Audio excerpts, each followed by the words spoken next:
फोरोंगिरिनि आखायाव गोबां गोहो दं आरो बे गोहोखौ मोजां खामानियाव बाहायोब्ला साफ्रोमबो फरायसाफोरा जोबोर मोजां जागोन। डक्टर अजित बर'। गसाइगाव बिएड फरायसालिमायाव स्पेशेल टेट फोरोंगिरि मिजिं खालामग्राफोरनि थाखाय BTR सोरखारनि फोरोंथाय हाबाफारि। गसाइगाव सोहोरनि नेपालपारायाव थानाय गसाइगाव बिएड फरायसालिमायाव सानसेनि हाबाफारि लानानै दिनै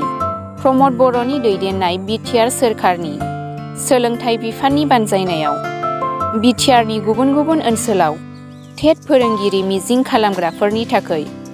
अरियेन्टेसन हाबाफारि बानजायनायजों लोगोसे दिनै गसाइगाव बिएड फरायसालिमायावबो सानसेनि हाबाफारि लानानै अरियेन्टेसन हाबाफारि बानजायदों। बे हाबाफारियाव गासै 70 सा टेट फोरोंगिरि मिजिं खालामग्रा सुबुंफोरा बाहागो लाफैदों होननानै फोरमायदों गसाइगाव बिएड फरायसालिमानि गोरायुं डक्टर अजित बर' बिथाङा।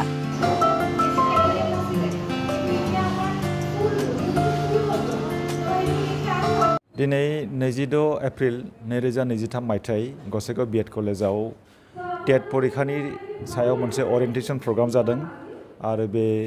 स्पेशेल टेटनि अरियेन्टेसन प्रग्रामखौ अर्गानाइज खालामदों education department government of BTR। तो गिबियावनो आङो एजुकेशन डिपार्टमेन्ट BTRनिसिम साबायखर बावदों। बिथांमोनहा जोंनि गसाइगाव बिएड कलेजाव स्पेशेल टेटनि थाखाय मोनसे अरियेन्टेसन प्रग्राम खालामदों। आङो मिजिंथिदों जे जोंनि बे BTR ओनसोलाव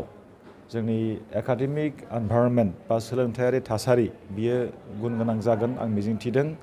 आरो जाय बिथांमोनहा बे दिनैनि अरियेन्टेसन प्रग्रामाव फैदों थारैनो बिथांमोनहा परिखाखौ बोरै होगोन आरो रिजाल्टखौ बोरै क्वालिटि खालामगोन टाइमखौ बोरै मेनेज खालामगोन बेनि सायाव बिसोरो गियानखौ मोननो हागोन आङो मिजिंथिदों आरो बेयो जोबोरै मोनसे मोजां हाबाफारि अरियेन्टेसन प्रग्रामा जे आनजादनि सिगांदि केन्डिडेटफोरखौ सांग्रांथि खालामनांगौ मोनसे गियान होनांगौ इनफरमेसन होनांगौ बेनि सायाव अरियेन्टेसन प्रग्राम खालामनाया जोबोरैनो गोनां आरो आं नुनो मोनदों जोंनि बे कलेजाव दहाय गिबियाव एसे खममोन दा 70-80निबो बारा केन्डिडेट जाबाय आरो बियो मोजां मोनसे साइन।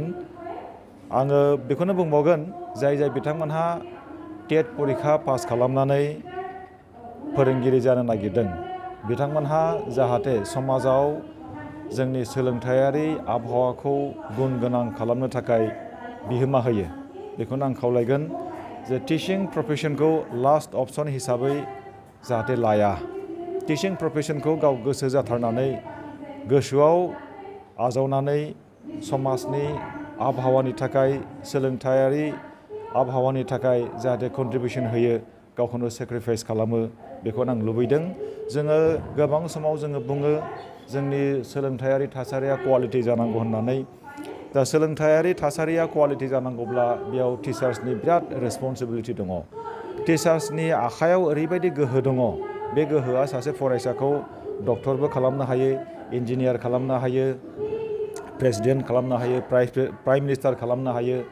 APJ आब्दुल कालामआ सानसे समाव फरायसामोन बेखौबो फोरोंगिरियानो फोरोंदों बिथाङा दिनै जोंनि गेजेराव गैलिया बिथाङा सासे साइन्टिस्टमोन बिथाङा भारतनि सासे प्रेसिडेन्टमोन दा बिब्दिनो जेसेबांखि गिदिर मानसि जाया मानो फोरोंगिरिनि फोरोंनायावनो जायो दा बेनिखायनो आं बुंदों जे फोरोंगिरिनि आखायाव बिराद गोहो दङ आरो बे गोहोखौ मोजां खामानियाव बाहायोब्ला साफ्रोमबो फरायसाफ्रा मोजां जागोन जोंनि एडुकेसनेल एनभायरनमेन्टआ क्वालिटि जागोन। जोंनि समाजाव दा गोबां रोखोमनि जेंनाफोर जागासिनो दङ फरायसा समाजाव साफ्रोमबो फोरोंगिरिफ्रा गावनि बिबानखौ गोसो गोथारै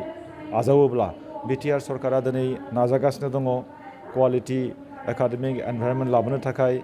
दा बेखौ जों बयबो मदद होनांगौ मानो होननानै बुङोब्ला जोंबो लुबैयो जोंनि बे BTR ओनसोलाव जर'खायै BTR ओनसोलाव आरो बे स्पेशेल टेटनि अरियेन्टेसनाथ' बे BTR ओनसोलनिखा बे BTR ओनसोलाव जोंनि एकाडेमिक एनभायरनमेन्ट मोजां जाग्रोथों बिनि उनाव जों लुबैगोन जे बे मोजाङा जोंनि बे BTR ओनसोलाव कनफाइन जाया बेखौ जों लुबैगोन जे दुलाराय आसामाव दुलाराय हादोरावनो क्वालिटि जानांगौ बेखौ आं लुबैयो।